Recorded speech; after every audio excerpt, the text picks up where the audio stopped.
My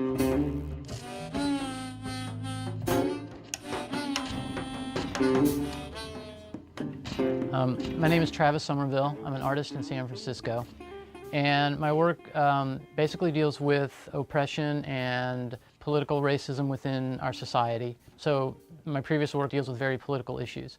I was approached about a year and a half ago by this artist collective called Earthbound Moon, and one of the things they do is they purchase land, parcels of land in very remote areas in the United States. And they're actually expanding to different parts of the world.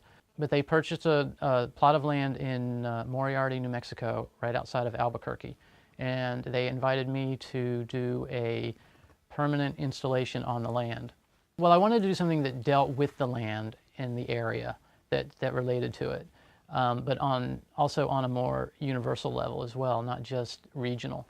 So I came across this legend, this Native American legend, which occurs throughout different factions of the Native American community, but basically it is the legend of the Warriors of the Rainbow. These are warriors within these tribes that will come back and fix the earth, Mother Earth, when white man has destroyed it, which is kind of where we're at this point.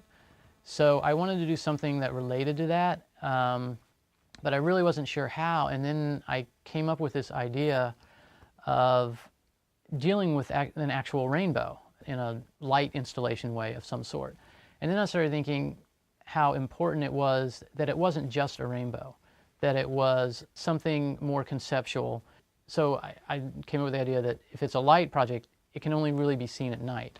So it also speaks to the idea that it's, a rainbow is something that nobody has ever seen and nobody will ever see at night. It really spoke to the idea that it comes out of the earth, because thematically that's what this whole project is about. I approached Dan Dodt, who is a lighting engineer, who I've known for 20 years, and I asked him to collaborate with me on this because I had the idea, but I did not have the technical knowledge to actually pull this off. The technical part of this is, number one, that we have synthetic light, electric light, that is color. We would use LEDs for that. That this light would exit the earth, so simply the lights are simply buried into the desert. But the very tricky part of this is the power aspect, in that we're in a space that is, or a location that is utterly remote, no access to utility power, and so this will be 100% solar powered.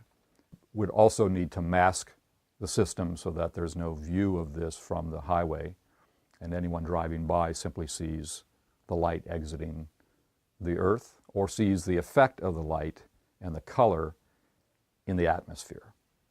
And then again, that would shift, it would change, it would decay into the atmosphere, and that really is the power of the piece.